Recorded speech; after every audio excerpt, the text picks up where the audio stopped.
Minneapolis might be exactly what you're looking for, but only if you understand the parts that don't show up on listing photos. That is where relocation buyers can get themselves in trouble.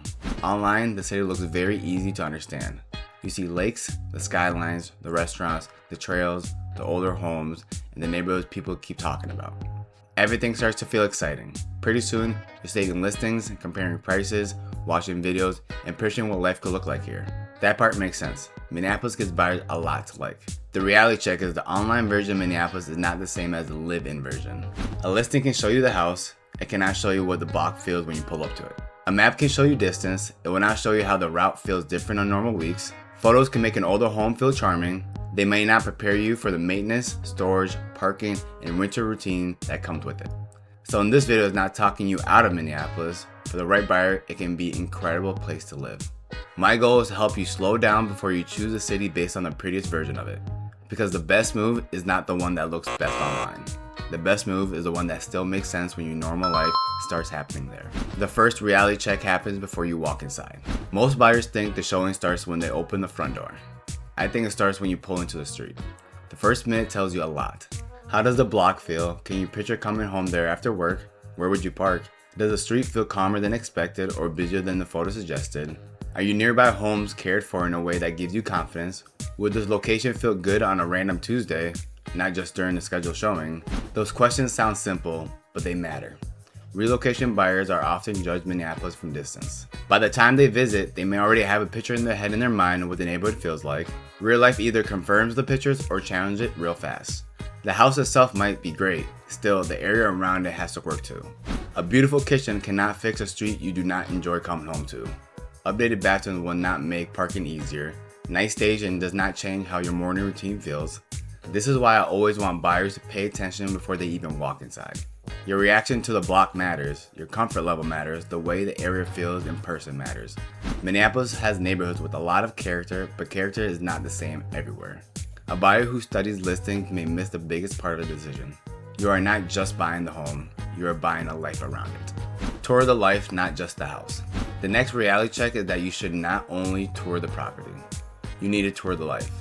That means looking beyond the rooms, finishes, and square foot. Where would you get groceries? How long would it take you to reach the places you actually use? Does your commute feel manageable when traffic, weather, and timing are a factor in? Would you use the restaurants, lakes, trails, parks nearby, or did it only sound good in theory? That last question is important. A lot of buyers are attracted to the Minneapolis lifestyle. They like the idea of being close to the city energy, outdoor space, restaurant, and established neighborhoods. But the lifestyle only has value if it fits the way you actually live.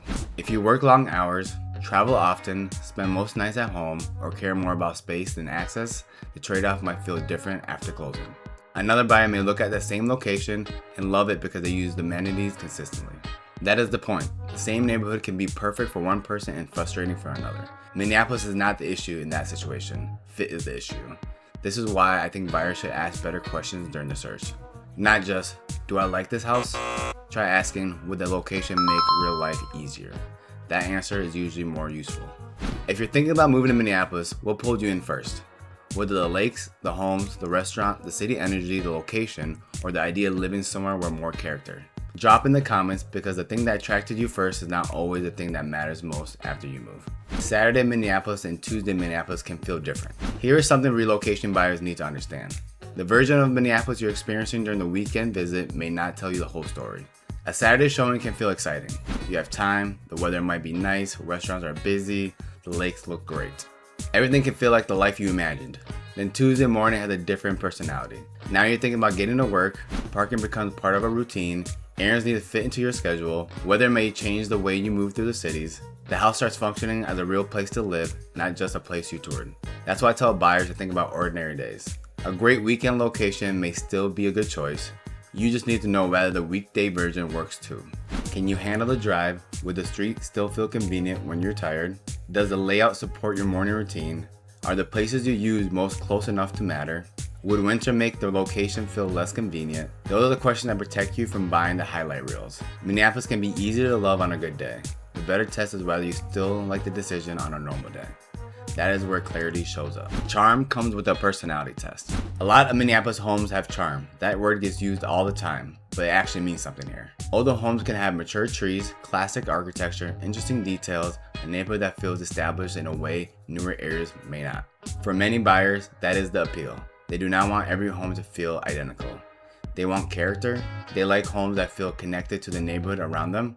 That can be a great reason to choose Minneapolis. The reality check is the charm comes with the personality test. Are you comfortable owning an older home? Do you understand what part of the house are cosmetic and what parts are more serious? Can you look past the fresh paint and pay attention to windows, roof age, installation, mechanical, basement condition, drainage, and long-term maintenance? Those details matter because the prettiest photo does not always show the most important part of the house. An updated kitchen is great. A solid foundation, good maintenance history, a realistic ownership expectation may matter even more. First-time buyers especially need to be careful here. It is easy to fall in love with the character of the home and forget to ask what will it require from you. That does not mean older homes are bad. Plenty of buyers love them and would not trade the character for anything. The key is knowing whether the type of home matches your patience, budget, and lifestyle. Someone who enjoys projects may see opportunity. Another buyer may feel stressed by the same property. Neither person is wrong. They're just built for different homes.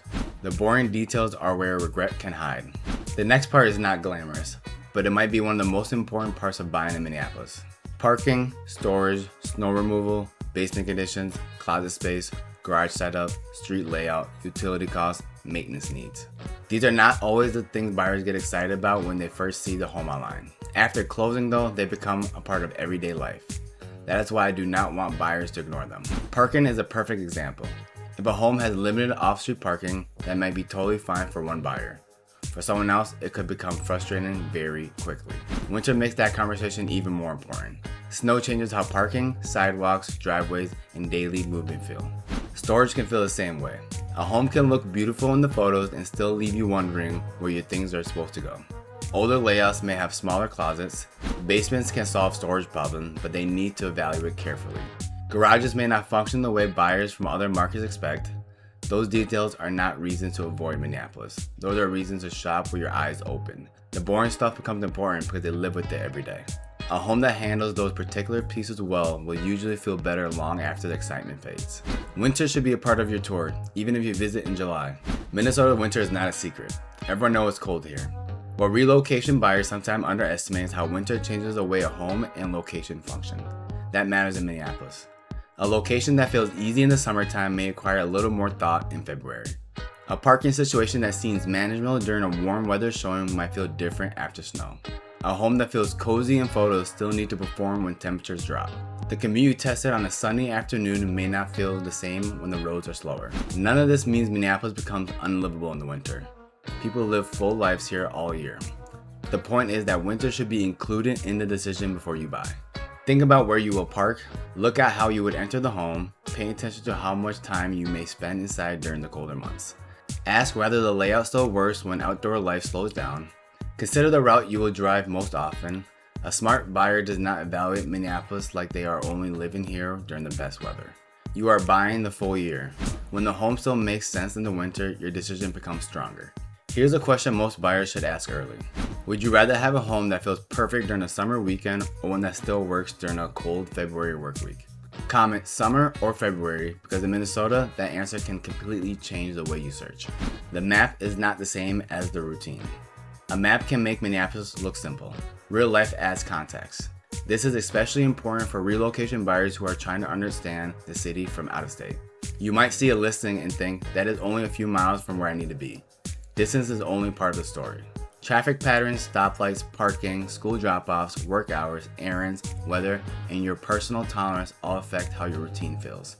Two locations with similar distance on a map can create a very different week.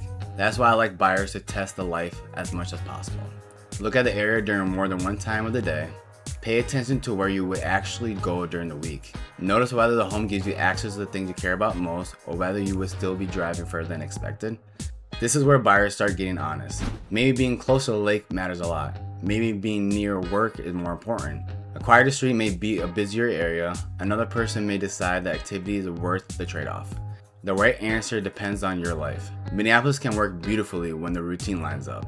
When the routine feels forced, the house has to fight too hard to make it up for it. Do not let the first name you search become the only option you consider. A lot of relocation buyers start with Minneapolis because of the name that they know. That is completely normal. the city gets attention. Search results are easier to find. More people talk about it online. For many buyers, Minneapolis becomes the default starting point. Starting there is fine. Stopping there too early can be a mistake. The Twin City areas give buyers several ways to build a good life. St. Paul may feel better for someone who wants city access with a calmer rhythm. Another buyer decides that being outside of the core gives them more space, parking, payment, or home style they actually want. That does not make Minneapolis a bad choice. It means that the comparisons matter. A strong search does not begin and end with the most recognizable name. It looks at the life you're trying to build, then study which area supports that life best. Sometimes Minneapolis wins. Other times, a buyer realizes the version of daily life they want is easier somewhere else in the metro. That is not settling, it is clarity. Your goal is to find the answer you will still feel good about after closing. What I would do before choosing Minneapolis. If I were relocating into the Twin Cities and considering Minneapolis, I would not start with the best neighborhood list. Those lists can be helpful, but they are too broad. Instead, I would build the search around my real week. Where do I need to be most often? How much city energy will I actually use? Does this home make sense in the winter? Am I comfortable with older home maintenance? Will the parking situation bother me? Can the storage work? Would I still like the street on a normal weekday? Does the payments feel comfortable after tax, insurance, utility, and upkeep? Could another part of the Twin City give me more of what I need? That kind of thinking makes the search stronger. It keeps you from being distracted by the online version of homes. It also helps you avoid choosing an area just because it looks good in the first round of research. Minneapolis is not a place you should choose blindly. For the right buyer, it can be a very strong fit. You just want to make sure you are choosing the real version, not only the version that looks best on your screen. Minneapolis might be exactly what you're looking for. The key is understanding the full picture before you commit. There are homes with character. The lakes, trails, restaurants, and neighborhood can create a lifestyle people genuinely love. City access can be a major advantage. Established streets can feel hard to replicate somewhere else. At the same time, the practical side matters. Parking, storage, rental routine, older home condition, commute patterns, maintenance, and payment comfort all deserve attention. Listing photos will not explain those things for you. A map will only tell you parts of the story. Online research can help you start, but should not make the whole decision for you. If you are relocating to Minneapolis or comparing it with other parts of the Twin Cities, feel free to reach out. This is exactly the kind of decision I help buyers work through before they actually make the move. And if you want more Twin Cities breakdown that go beyond the service level relocation advice, make sure you subscribe. I will keep covering Minneapolis, St. Paul, first-time home buyer tips, relocation strategies, and what living here actually feels like before you decide where to land.